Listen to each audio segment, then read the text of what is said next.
Hello guys, welcome back to another video. In this video I'll be talking about an introduction to hashing and hash functions. So I'll be discussing what exactly do you mean by hashing, what are hash functions, and I'll discuss an example at the end that will implement a hash function in a real life scenario. Okay, so let's get started. So first of all, what do you mean by hashing? So if you understand, so the process, so I'll just write it down, the process of converting a quantity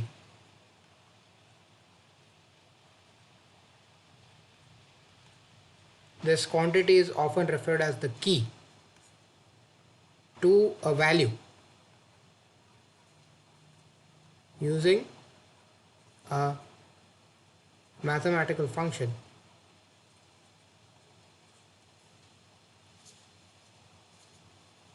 is called hashing. That's what you mean by hashing.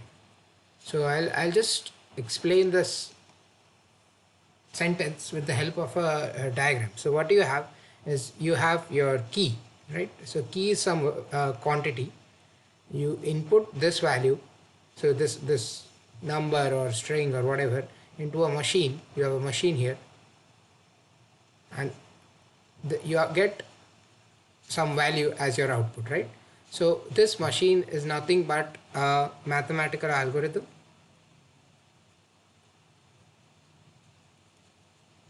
or it's a function, okay, to be more specific. Okay, so and this machine, this function or this algorithm is called as your hash function. Okay, so basically you input some value, that is your key, into a machine, that is your hash function, and you get an output, that's your value, which sort of, if you imagine it, is like a pointer that points to a particular value. So it'll say that for xyz key, after you input this key into a function, you will get this pqr value. Okay, so that xyz key points to this pqr value. So if you I'll when I discuss the example, it'll be a bit more clear. So next up, so I'll be discussing about hash functions, right? So this is what do you mean by hashing, and next up I'll be discussing about hash functions. So hash functions, okay, so as I mentioned in the previous slide, uh, the process of entering a key into a function and getting a value as your output is the process of hashing. So the machine is called as your hash function. Now typically a good hash function uh, has three qualities.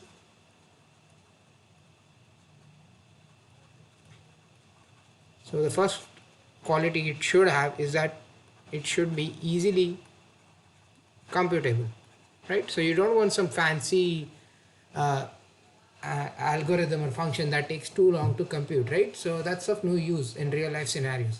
You need something that's easily computable and saves time. Okay, the second quantity that we would like in our hash functions is that it is only a one-way conversion.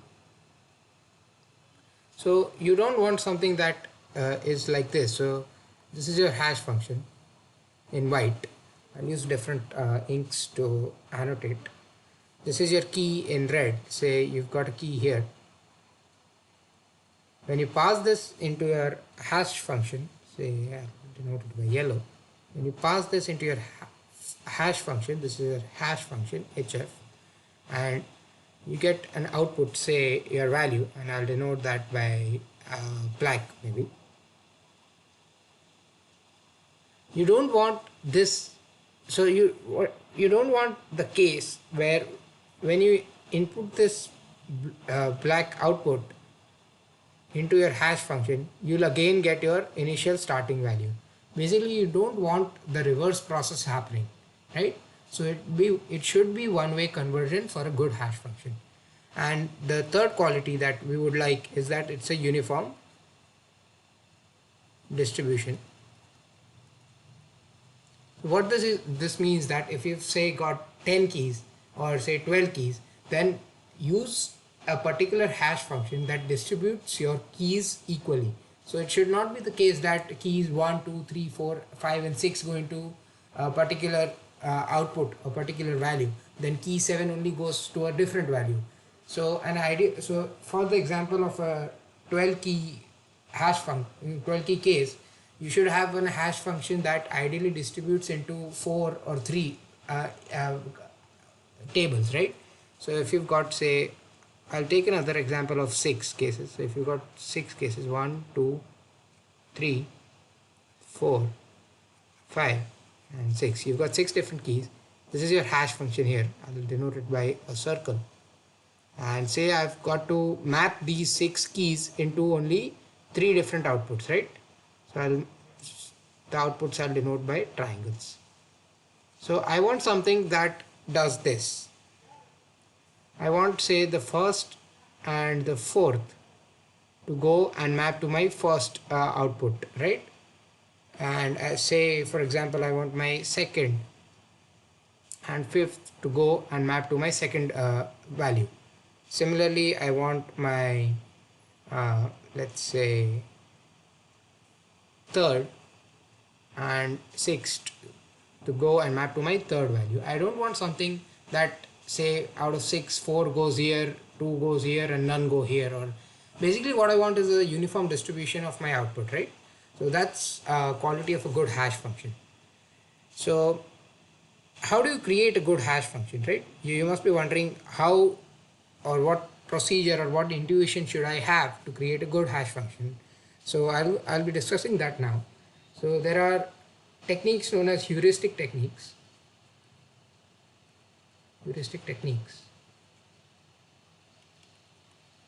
That are used to generally determine a good hash function. So you have two methods. One is your mod method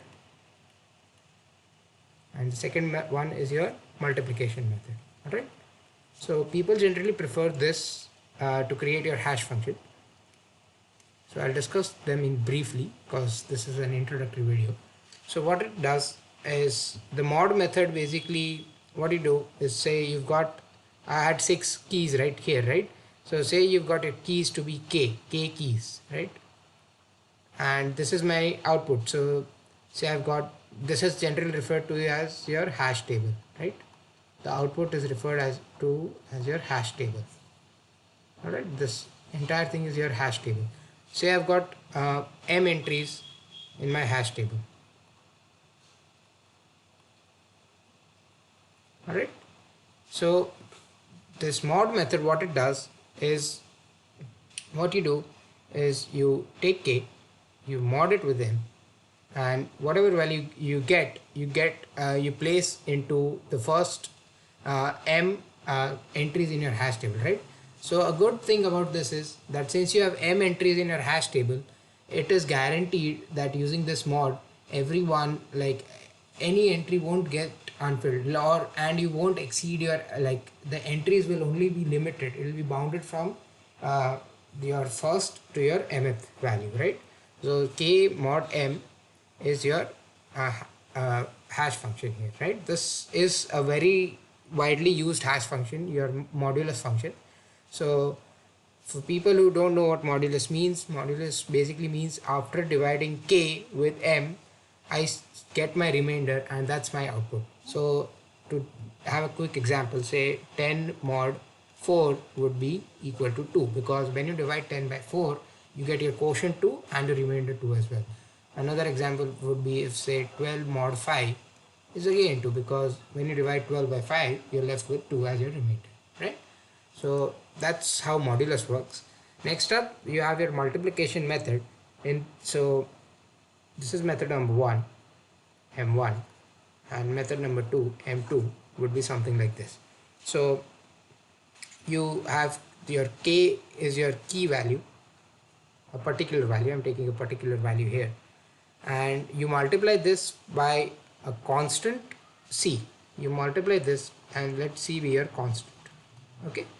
And this c must lie between 0 and 1. So what you do is, you're going to be multiplying k with c, and you're going to be extracting your fractional part of k multiplied by c.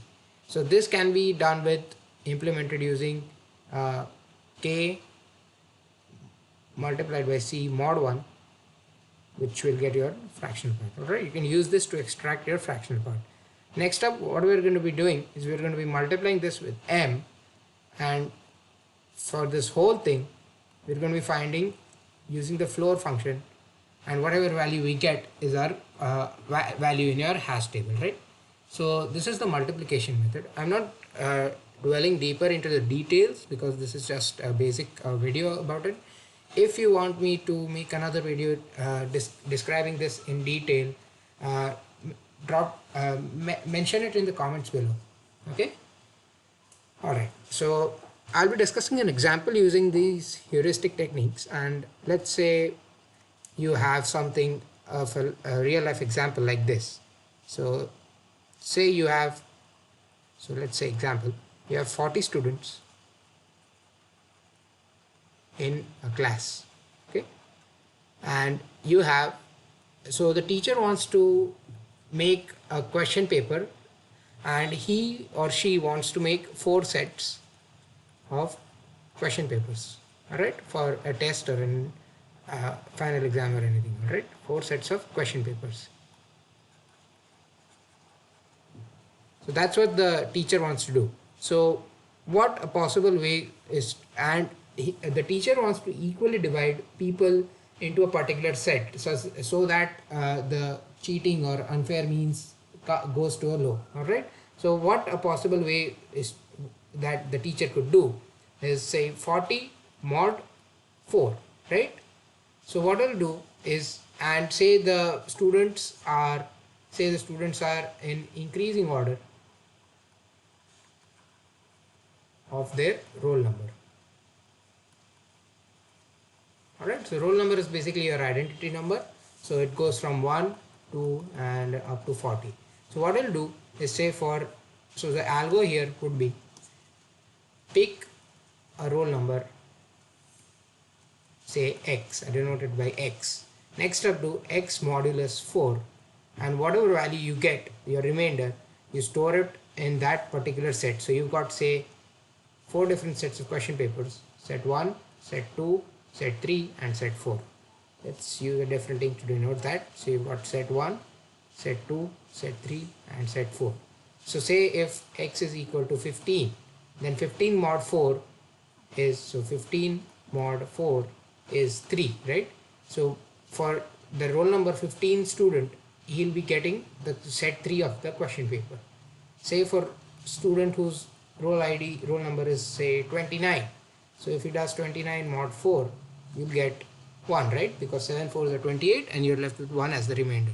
So this guy will get question set 1, right, as his question paper.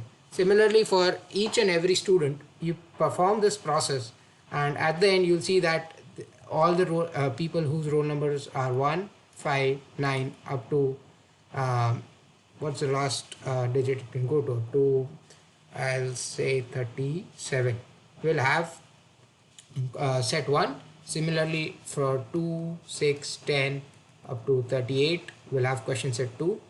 3, 7, 11 up to 39 will have question set 3, and 4, 8, 12 up to 40 will be having question set 4. That's how a real life scenario of hashing can be used to distribute question papers in a classroom for a test. Alright, I hope this video helped. If you like this video, make sure to like, share and subscribe, and stay tuned and turn on the notification bell for future videos. Alright, see you in the next video guys. Bye bye.